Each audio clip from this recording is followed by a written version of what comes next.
Princess Liara of the Zentari Empire stood on the observation deck of her flagship, watching the blue and green planet below, Earth, the primitive world that had somehow produced warriors capable of defeating her people's advanced forces.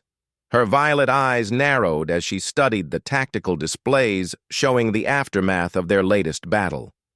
The humans had won again. It made no sense. The Zentari possessed energy weapons that could vaporize mountains. Their shields could withstand the heat of a sun. Their warriors were genetically enhanced from birth to be perfect soldiers. Yet these humans, with their primitive projectile weapons and crude armor, had pushed back every invasion attempt. "Your Highness," her advisor Korvax approached with a bow. His blue-scaled skin shimmered under the ship's lights. "The Council demands an explanation for our continued failures." Liara turned from the viewport, her silver hair flowing like liquid metal. At 7 feet tall, she towered over most species, but her height meant nothing against human determination. "Tell the Council I will deliver victory or die trying." "Perhaps there is another way," Korvax suggested carefully. "We have captured one of their warriors, the one they call Marcus Chen. He led the ambush that destroyed our 3rd Battalion. Liara's eyes flashed with interest. No human had ever been taken alive before. They always fought to the death, showing a ferocity that reminded her of ancient Zentari legends. "Bring him to me." Minutes later, the doors to her private chamber opened. 2 guards dragged in a human male, his armor torn and bloodied. Even wounded and restrained by energy shackles, he moved with dangerous grace. When he raised his head, Liara felt something strange stir within her. Marcus Chen was not what she expected. Where Zentari warriors were sleek and graceful, he was solid and powerful. Scars crisscrossed his exposed skin, each one a testament to battles survived. His dark hair was cut short in military fashion, and his brown eyes held no fear as they met hers. "So you're the princess," Marcus said, his voice rough from battle. "Thought you'd be taller." The guards moved to strike him, but Liara raised a hand. She found his defiance intriguing. "You destroyed 300 of my finest warriors. How?" Marcus shrugged as much as his restraints allowed. "We're human. We don't know when to quit. That is not a battle strategy." "Sure it is." A ghost of a smile crossed his face. "You Zentari fight with logic. Perfect formations, calculated strikes. But humans, we fight with our guts. We do the impossible because we're too stubborn to know it can't be done." Liara circled him slowly, studying this strange creature.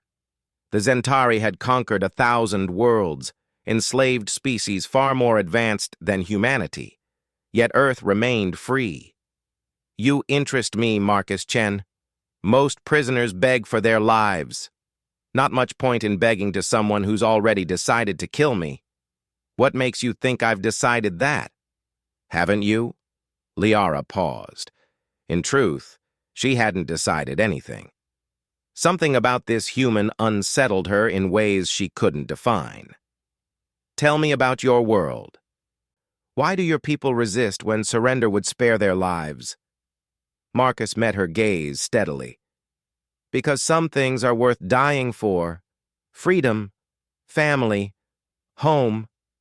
His voice grew harder. "You wouldn't understand." "You presume much about what I understand. I've seen what the Zentari do to conquered worlds. Turn entire populations into slaves.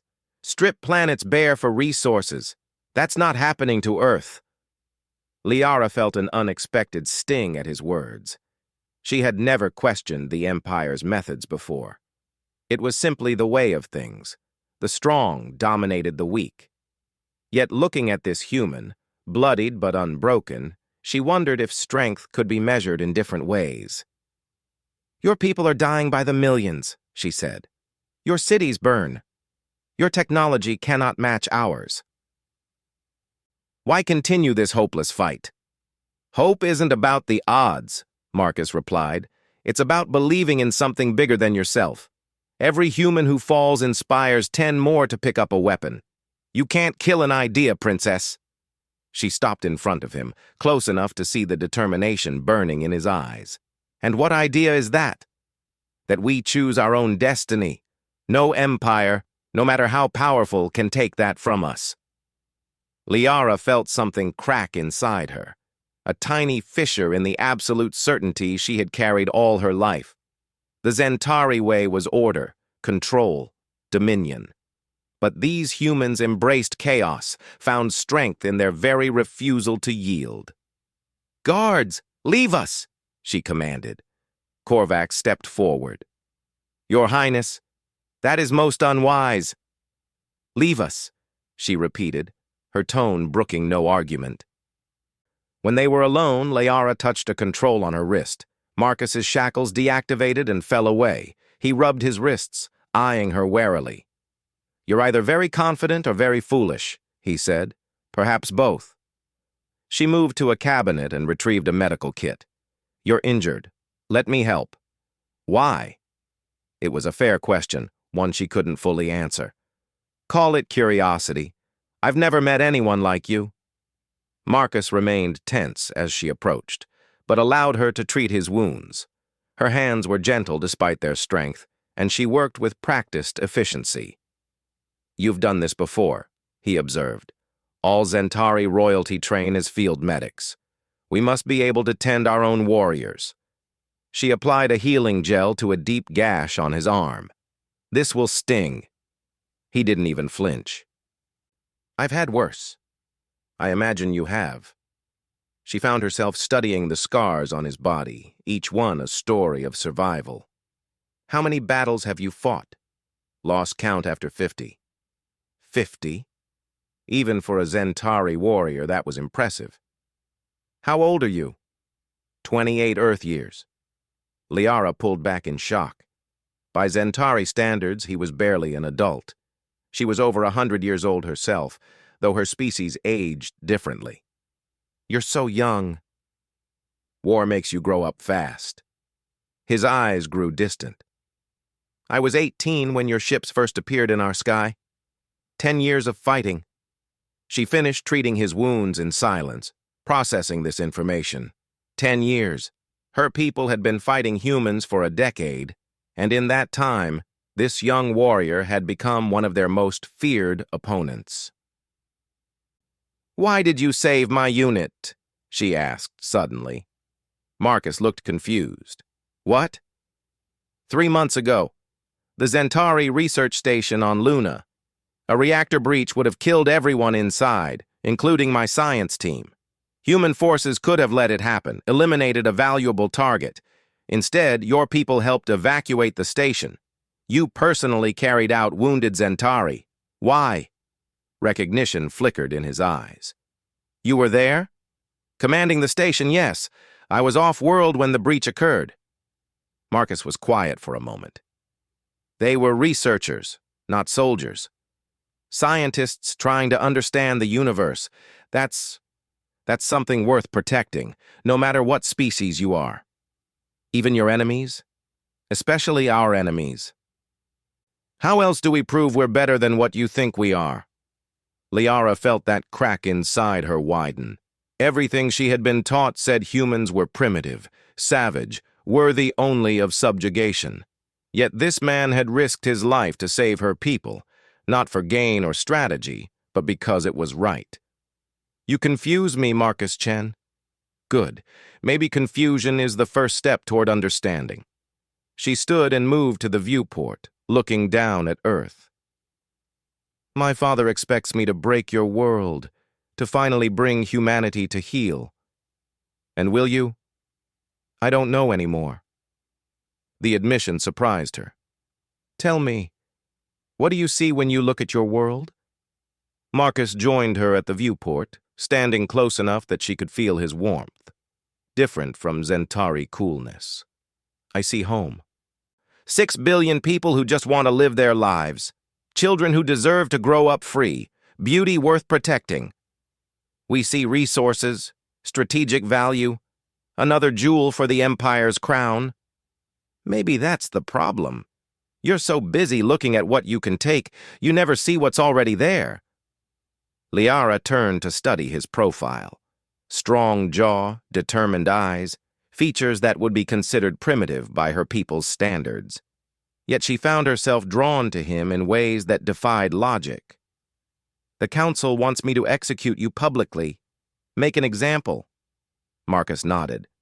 I figured. Doesn't that frighten you? Dying. No, dying for nothing. That would frighten me. But if my death inspires others to keep fighting, then it means something.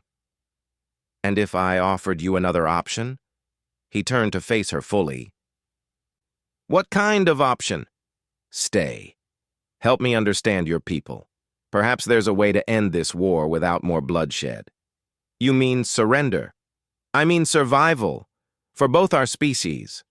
Marcus shook his head. You still don't get it. Humans don't survive. We live. There's a difference. Then teach me the difference. They stood facing each other, warrior to warrior, enemy to enemy, yet something else sparked between them, something neither fully understood. Why do I feel like I know you? Liara whispered, more to herself than to him. Marcus reached out slowly, giving her time to pull away. When she didn't, he touched her face gently. Maybe because we're not so different, both fighting for what we believe in. Her skin tingled where he touched her, a sensation unlike anything she had experienced. Zentari didn't believe in fate or destiny. Such concepts were deemed illogical. Yet standing here with this human warrior, she felt threads of something pulling them together. This is impossible, she said. Impossible is what humans do best. Alarm chimed, breaking the moment. Korvax's voice echoed through the chamber. Your Highness, the fleet awaits your orders. The final assault on Earth's defense grid is ready to commence.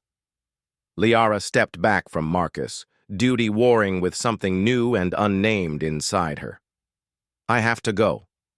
I know. If you try to escape, you'll be killed. I know that too. She moved toward the door, then paused.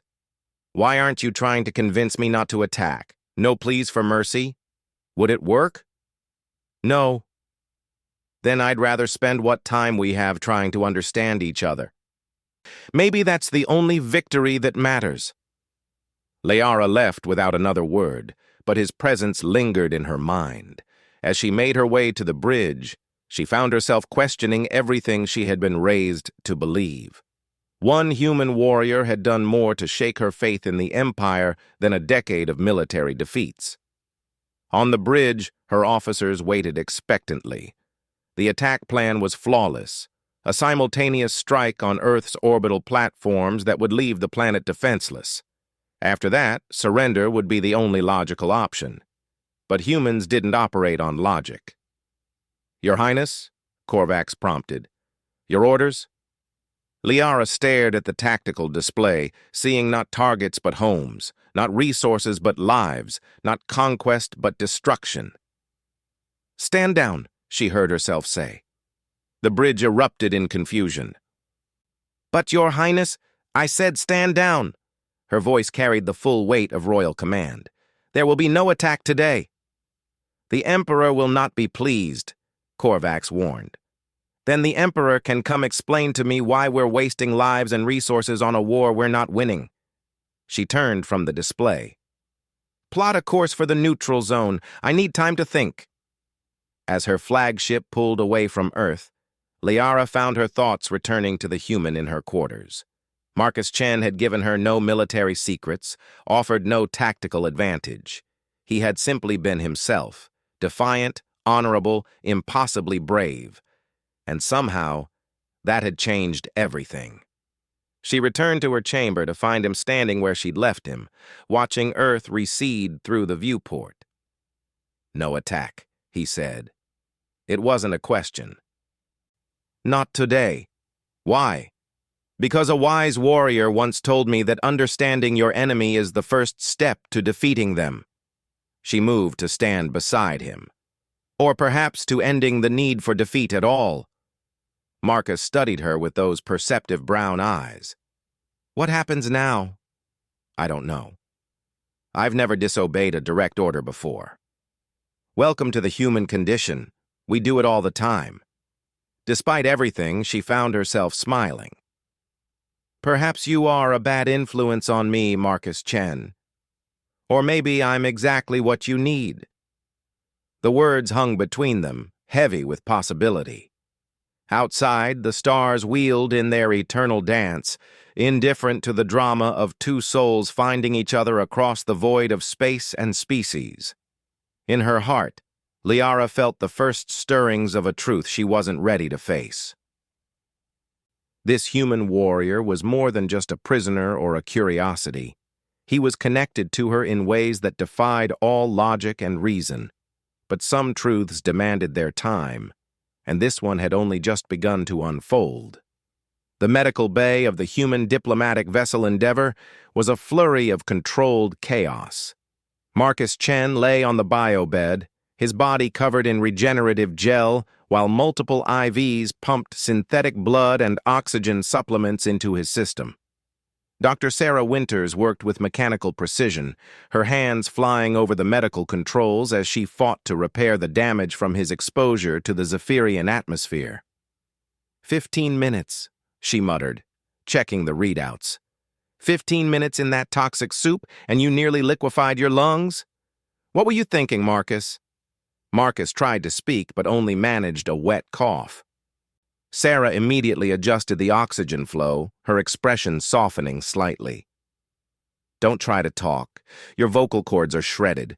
It'll be days before you can speak properly again.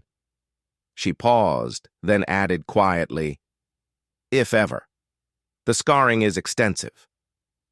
The door to the medical bay slid open, and Commander Lisa Park strode in, her face a mask of professional calm that didn't quite hide her fury. She stood at the foot of Marcus's bed, arms crossed, watching him for a long moment before speaking. That was the most idiotic, reckless, completely insane thing I've ever seen a soldier do, she said finally. You abandoned your post. You compromised the mission. You nearly killed yourself for what? To make a point? Marcus met her gaze steadily, unable to speak but unwilling to look away. Lisa's composure cracked slightly. Do you have any idea what's happening out there? The Zephyrians are in chaos. Half their delegation wants to declare war on humanity for the insult. The other half... She paused, running a hand through her hair. The other half is demanding to know more about us. Your little stunt has turned into a diplomatic nightmare. She activated a holographic display, showing feeds from various alien news networks. The image of Marcus walking out of the palace, bloodied but unbowed, was being broadcast across a dozen different worlds. The headlines were in 100 different languages, but the sentiment was universal: shock. The Altarians are calling it the Walk of Defiance. The Chronari have already composed 3 epic poems about it, and the Nebula Dancers... Lisa shook her head. They're saying you displayed a form of courage they've never encountered before. They want to study human psychology. Marcus raised an eyebrow questioningly. Oh, you want to know about the Zephyrians? Lisa's smile was sharp. Princess Lyra Lay hasn't left her chambers since you walked out. Rumor has it she's been watching the footage on repeat, trying to understand what happened. And Ambassador Threen has requested an emergency meeting with our delegation. She deactivated the display and leaned forward. You changed everything, Marcus. I don't know if it's for better or worse yet, but you changed everything. The question is, was it worth it? Before Marcus could attempt a response, alarms began blaring throughout the ship. Lisa's communicator buzzed urgently. Commander! We have incoming Zephyrian vessels, the bridge officer reported. 12 ships, royal configuration. They're not responding to our hails. Battle stations? Lisa asked. Negative, ma'am. They're maintaining distance. Wait, we're receiving a transmission. It's Princess Lyra Lay. She's requesting permission to board. Lisa and Sarah exchanged glances. "She wants to board our ship?" Lisa confirmed. "The same princess who called us evolutionary dead ends?" "Confirmed, Commander. She says it's urgent. She's alone, ma'am. No guards, no escort. Just her personal shuttle." Lisa was quiet for a moment, then made her decision. "Grant her permission, full security protocols, and—" She glanced at Marcus. "Prepare a portable atmospheric unit for the medical bay. Something tells me our patient is going to want to hear this." 20 minutes later, Princess Lyrelei stood in the medical bay, enclosed in a shimmering field that maintained her native atmosphere while allowing her to be in the same room as the humans. She looked different, her usual radiant confidence replaced by something more subdued. Her wings, normally spread in constant display, were folded tightly against her back. She stared at Marcus for a long moment, taking in the medical equipment, the healing burns on his skin, the breathing apparatus helping his damaged lungs. When she finally spoke, her voice lacked its earlier music. "You could have died," she said simply. Marcus nodded slightly, still unable to speak. "Why?" Lyrelei pressed. "Why would you risk everything just to— to what? Prove me wrong? Make me feel guilty?" Lisa stepped forward. "With respect, Your Highness, I don't think guilt was the objective. Marcus isn't the type to—" "I'm not talking to you," Lyrelei cut her off, her eyes never leaving Marcus. "I'm talking to him, the human who threw away his armor and walked into death rather than endure my words." She floated closer to the bio-bed. "Do you know what happened after you left?" Marcus waited. "Chaos," Lyrelei continued. "Arguments. My own uncle told me I had shamed our entire species. The other delegates couldn't stop talking about it. About you. About what kind of being would choose suffering over submission." Her voice cracked slightly. "About what kind of monster would drive them to it." She was quiet for a moment, then continued in a smaller voice. "I've never been wrong before. In 19 years, no one has ever told me I was wrong. I'm a princess. I'm genetically perfect. I've been raised to believe that Zephyrians are the pinnacle of evolution, that our way is the only way that matters." Her wings rustled with agitation. "And then you just walked away. No arguments, no attempts to prove your worth. You just left. And suddenly everyone was looking at me like I was the weak one. Like I was the failure."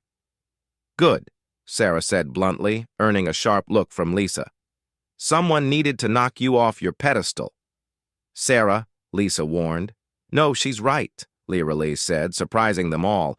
"I needed to fall. I needed to see—" She gestured helplessly at Marcus. "This, whatever this is." She floated back slightly, composing herself. "I've spent the last 6 hours studying your species. Really studying. Not just the propaganda we're fed. Do you know what I learned?" No one answered. "Humans shouldn't exist," Lyrelei said. "By every metric we use to measure a species' viability, you should have gone extinct millennia ago. You're too fragile, too short-lived, too limited in your senses. Your planet tried to kill you with ice ages, predators, diseases. The universe tried to kill you with radiation, vacuum, hostile environments." She spread her wings slightly. "My species evolved in paradise. Perfect atmosphere, abundant food, no natural predators. We developed flight because it was beautiful, not because we needed it to survive. We've never known true hardship." Her gaze returned to Marcus. "But humans evolved in hell. And instead of dying, you looked at hell and said, 'We'll make it heaven.' You couldn't fly, so you built machines that soared higher than any wings. You couldn't breathe in space, so you carried your air with you. You couldn't see all spectrums of light, so you created instruments that could see for you." She moved closer to the atmospheric barrier, pressing one delicate hand against it. "When you took off your armor, I thought you were giving up, admitting defeat. But that's not what you were doing, was it?" Marcus managed a slight shake of his head. "You were showing me that the armor wasn't what made you strong," Lyrelei continued. "You were showing me that humans choose their tools, but aren't defined by them, that your greatest evolution wasn't physical, it was mental. The ability to look at any challenge, any impossibility, and find a way through sheer stubborn will. Tears, actual tears, something rarely seen among Zephyrians, traced down her face. I called you parasites, but we're the real parasites, aren't we? We've never had to struggle, never had to earn our place in the universe. It was given to us. You carved yours out of nothing, with blood and brilliance and an absolute refusal to surrender.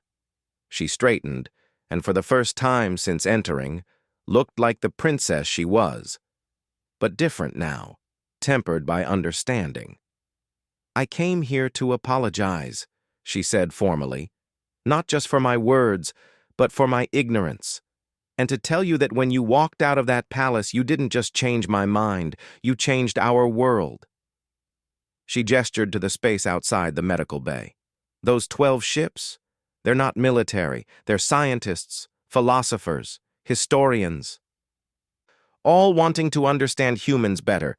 My uncle has already drafted a new treaty, one that acknowledges humanity as equals in the galactic community. Real equals, not just diplomatic courtesy. Marcus's eyes widened slightly. But more than that, Lyra Lay continued, you changed me. For the first time in my life, I saw strength that had nothing to do with natural gifts or genetic superiority. I saw someone willing to die for a principle, not in battle, but in something much harder, in choosing dignity over comfort, truth over safety. She looked at each of the humans in turn. I was raised to believe that struggle was a sign of inferiority. Now I understand it's the opposite. Only those who struggle can truly grow strong. Only those who face impossible odds can become impossible to defeat. Turning back to Marcus, she asked, "Can you forgive me? Not as a princess to a soldier, but as one sentient being to another?" Marcus lifted his hand with effort, gesturing for something to write with. Sarah quickly provided a tablet. His hands shook as he typed, but his message was clear. Already forgiven. That's what humans do. We adapt, we endure, and we forgive. Welcome to the real universe, princess. It's harder out here, but the view is worth it. Lyra Lay read the message, then did something no Zephyrian royalty had ever done before. She bowed. Not the casual nod of acknowledgement her kind typically gave, but a deep, respectful bow that spoke of genuine humility. "Thank you," she whispered. "Thank you for walking away. Thank you for showing me who you really are. And thank you for surviving it because—" She met his eyes. "I think the universe needs humans. You show the rest of us what's possible when you refuse to accept impossible." She turned to leave, then paused. "My physician told me your lungs might never fully heal. The scars will always remain." She looked back at him. "Wear them proudly. They're proof that humanity's greatest strength isn't in your armor. It's in your ability to take it off and keep walking." As she departed, Lisa moved to Marcus's bedside. "Well, soldier," she said quietly, "it seems your insane stunt might have just secured humanity's place in the galaxy, though I'm still putting you on report for reckless endangerment." Marcus typed another message. "Worth it." Sarah snorted. "Man, you're all idiots." But she was smiling as she said it. Though I have to admit it was one hell of an exit. Outside the medical bay, Princess Lyra Lay stood at the viewport, watching the stars with new eyes. Her uncle's ship had sent a message asking when she would return, but she wasn't ready yet. She had too much to think about, too much to reconsider. "Your Highness?" A human ensign approached carefully. "Is there anything you need?" Lyra Lay studied the young woman. No wings, no enhanced senses, just determination wrapped in a uniform and a friendly smile despite facing someone who had insulted her entire species hours ago. "Yes," Lyra Lay said finally. I need to learn about your history, your struggles, your victories.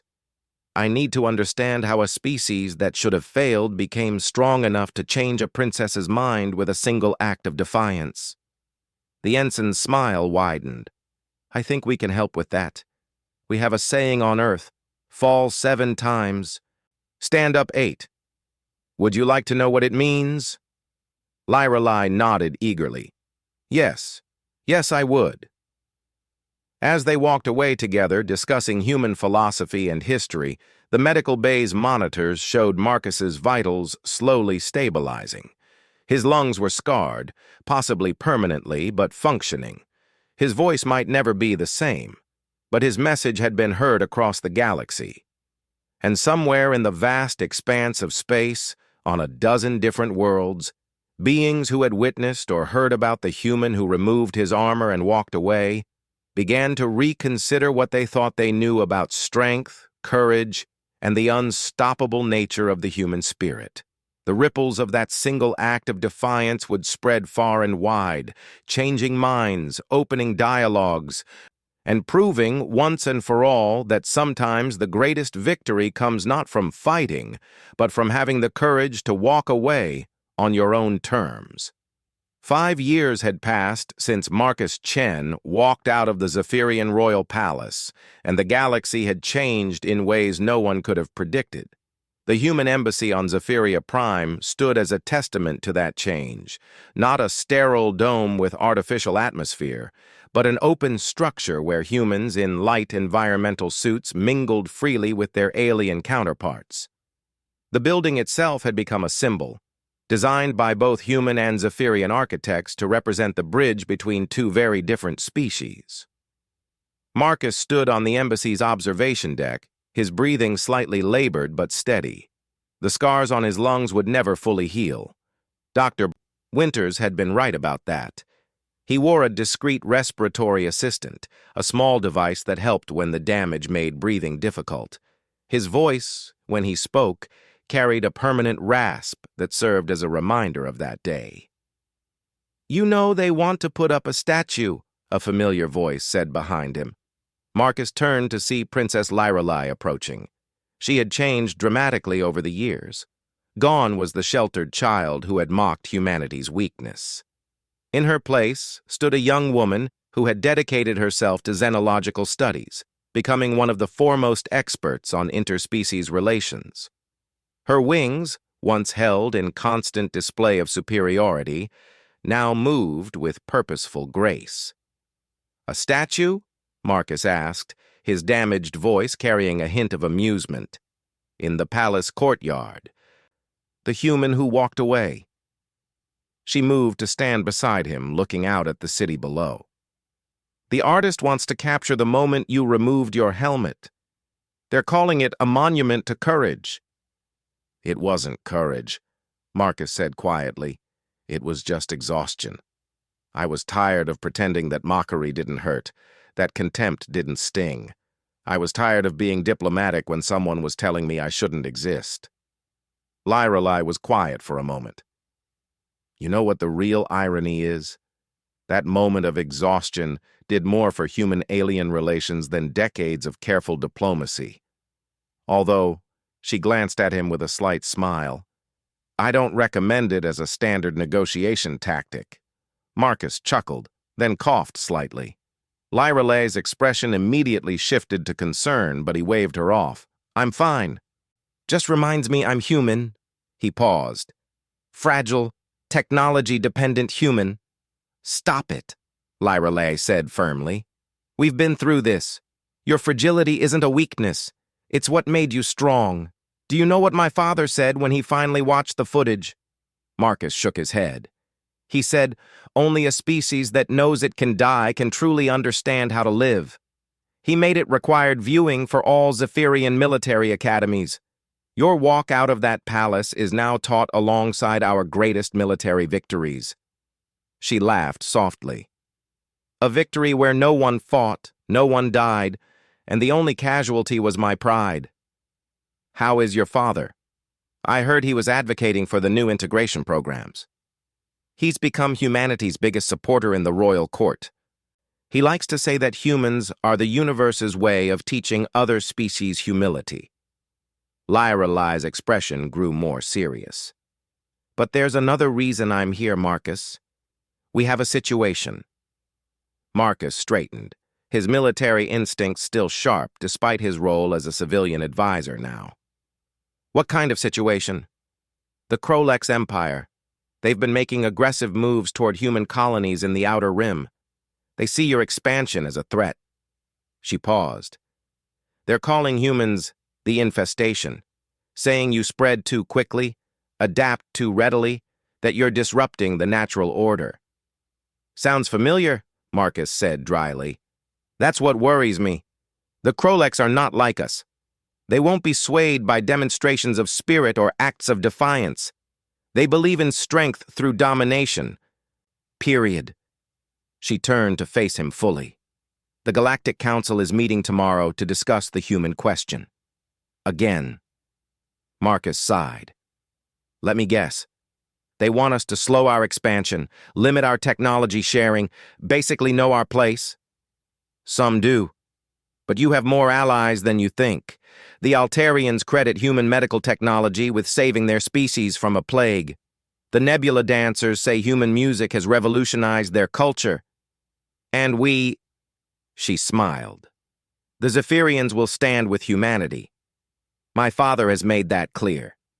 Because of one stupid soldier who couldn't keep his armor on? Because of one human who showed us that strength isn't about what you're born with.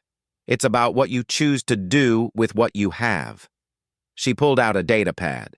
But we need more than symbolic support. The Krolex respect only power, and they're questioning whether humanity has it. Marcus studied the tactical data on the pad. The Krolex were formidable, a warrior species that had never lost a major conflict. Their natural armor plating made them walking tanks. Their redundant organ systems meant they could survive injuries that would kill most species instantly. In a straight military confrontation, humanity would struggle. What are you thinking? Lyra Lai asked, noting his expression. I'm thinking, Marcus said slowly, that they're making the same mistake you did. They're measuring strength by the wrong metrics. Before Lyra Lai could respond, Marcus's communicator buzzed. Commander Park's face appeared on the small screen, her expression grim. Marcus, we need you at Strategic Command. The Krolex just issued an ultimatum. Humanity has 72 hours to agree to their restrictions, or they'll consider it an act of war. On my way, Marcus said, then looked at Lyra Lai. Want to see how humans handle threats?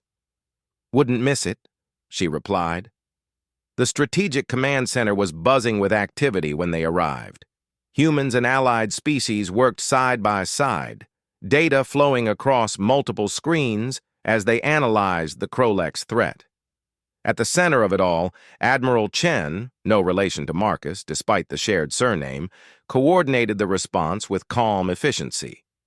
Ah, Marcus, Princess Lyra Lai. The Admiral nodded to them both. I assume you've heard about our Krolex problem? Just the basics, Marcus replied. They want to put humanity in a box? Essentially, limit our colonies to existing territories, restrict our technology development, and most importantly, stop sharing our innovations with other species. The Admiral brought up a holographic display of Krolex forces. They have 3 battle fleets positioned near our border colonies.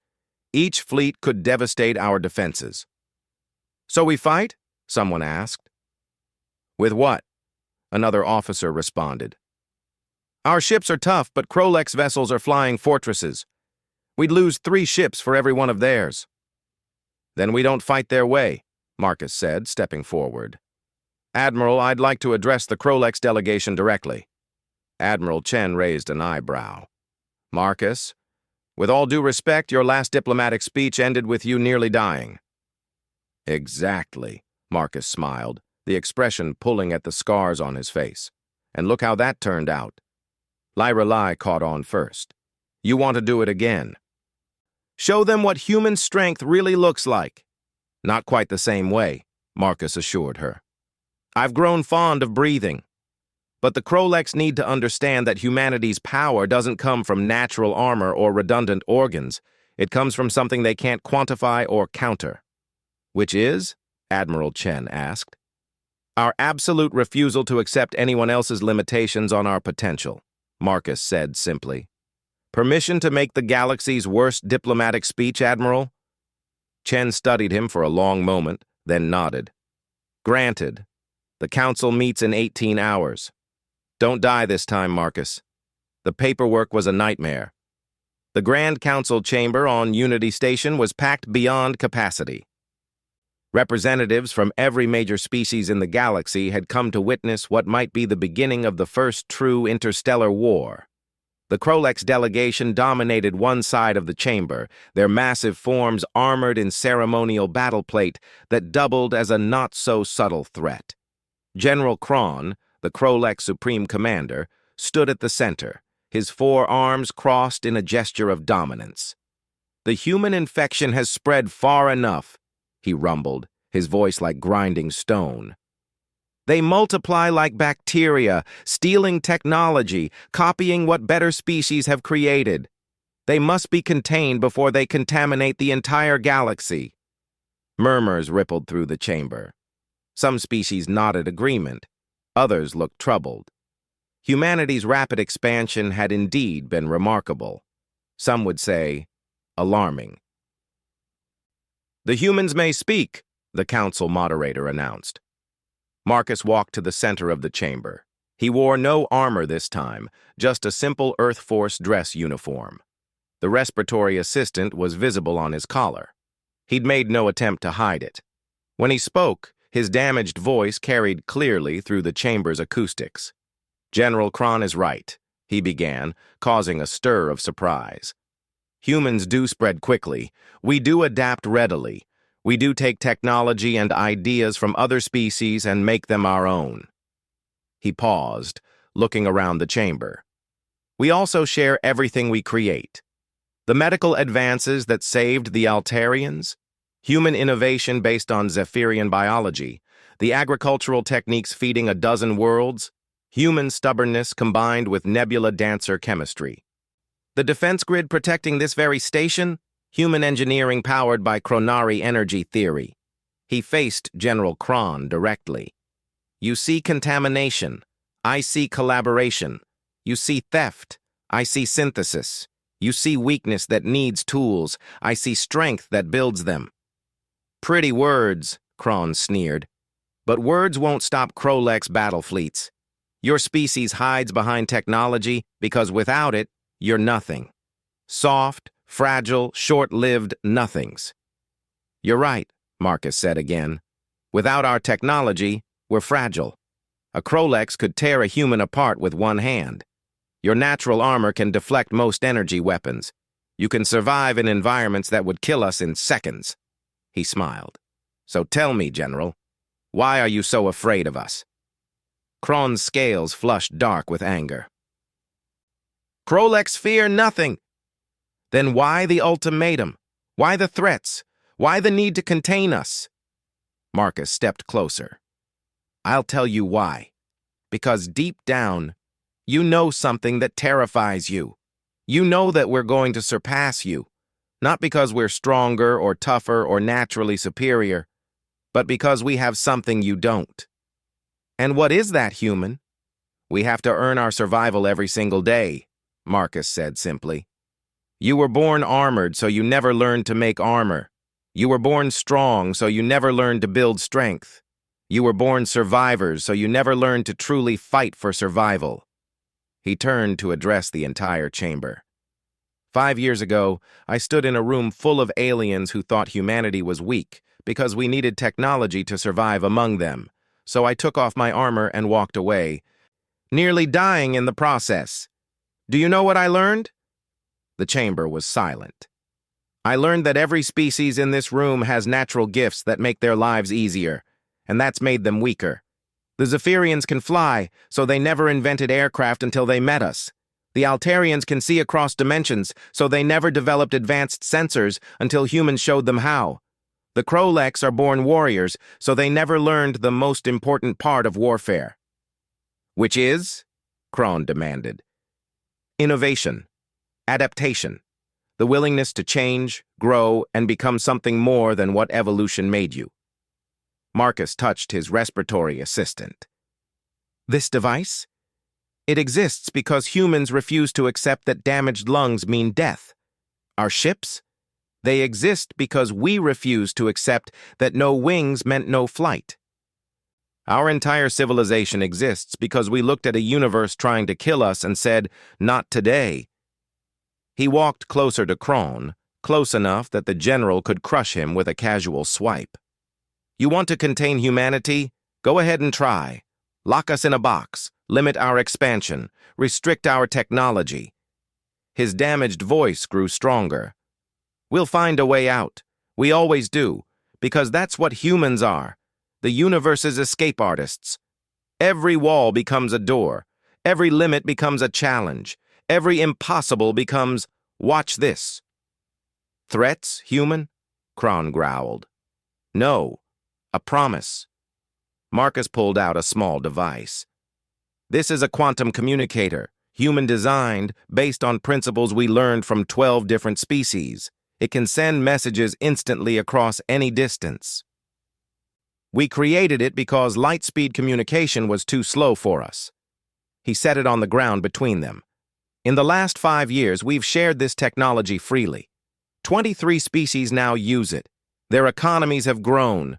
Their cultures have connected. Their civilizations have advanced. He stepped back. That's what humans do, General. We don't just survive. We help everyone else thrive. We don't just adapt. We help everyone else evolve. You see us as an infection? We're more like an inoculation. We're the challenge that makes the entire galaxy stronger. Kron stared at the device, then at Marcus. You think your tools make you our equals? No, Marcus said. I think our refusal to accept inequality makes us unstoppable. You can destroy our colonies, you can blast our ships, you can even kill every human in the galaxy. But you can't kill what we represent. The idea that no species, no matter how weak, has to accept the limits others place on them. He turned to the council. Humanity requests no special treatment. We ask for no protection. All we ask is the right to exist, to grow, to share what we learn. If the Kroleks want to stop us, they're welcome to try. But know this. We've survived ice ages, plagues, wars, and our own stupidity. We've survived things that would have wiped out any superior species, and we'll survive this too. Marcus began walking back to the human delegation, then paused. Oh, and General, you might want to check your fleet communications. That quantum communicator I left, it's been transmitting this entire conversation to every Krolek ship, every Krolek's world. Your people are watching. They're seeing a human, weak and fragile, standing up to their strongest warrior. They're wondering why you need 3 battle fleets to contain a species that can't even breathe without assistance. They're asking themselves what they're really afraid of. Kron roared and checked his communications. Sure enough, channels were flooding with messages from Krolek's worlds. Not support for war, but questions, doubts, curiosity about these humans who faced annihilation without flinching. This is trickery, Kron snarled. This is transparency, Marcus corrected. Another human innovation. We believe everyone should see the truth, not just what their leaders tell them. He smiled. Your move, General. Attack us, and the galaxy will see the mighty Kroleks crushing a species for the crime of refusing to stay weak. Or accept that strength comes in many forms, and maybe, just maybe, you could learn something from us, parasites. The chamber erupted in discussion. Delegations huddled, debating, arguing. Through it all, Marcus stood quietly with the human delegation, his breathing slightly labored, but his posture unbowed. Lyrelai appeared at his side. That was insane, she whispered. broadcasting to their entire empire, you've either prevented a war or started a revolution. Maybe both, Marcus replied. Humans are good at multitasking. Hours passed. Arguments raged. Finally, General Krone returned to the center, his massive form somehow looking less imposing than before. The Krolex Empire withdraws its ultimatum, he said, each word seemingly pulled from him by force. We will observe, learn. Perhaps there are different forms of strength. The chamber erupted in celebration and relief. War had been averted, at least for now. But Marcus knew the real victory was smaller and larger than that. Smaller because one mind had been changed. Larger because that one mind commanded fleets. As the delegations dispersed, Krone approached Marcus. Up close, the general was even more imposing, a mountain of armor and muscle. He stared down at the human for a long moment. You broadcast weakness and call it strength, Krone said finally. I broadcast humanity, Marcus replied. Weakness, strength, fear, hope, all of it. That's what makes us unstoppable. We don't hide from what we are. We use it. Krone considered this, then did something unprecedented. He extended one massive hand, carefully as if afraid he might break the human. Marcus grasped it without hesitation, his small hand dwarfed by the alien's grip. Perhaps, Krone said slowly, the Krolex have been strong for so long, we've forgotten how to grow stronger. Perhaps we could learn from your weakness. Always happy to share, Marcus said. That's what humans do. As Krone departed, Lirelei shook her head in amazement. You really are insane. All of you humans, beautifully, brilliantly insane. That's our secret, Marcus said, watching the various delegations leave with new conversations, new connections, new possibilities. Everyone else evolves to fit their environment. Humans, we evolve to change it.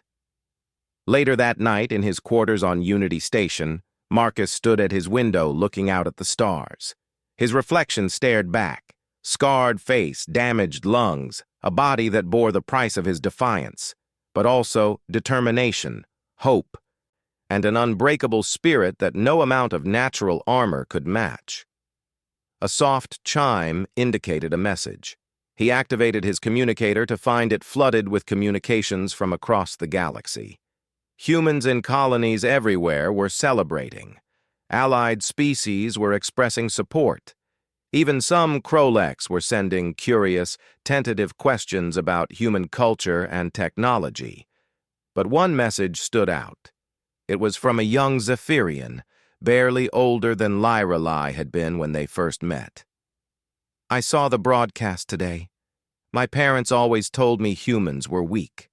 But you stood before the strongest warrior in the galaxy with nothing but words and will, and he stepped back. I want to be like that. I want to learn human strength. Is it true anyone can learn it? Marcus smiled and typed his reply.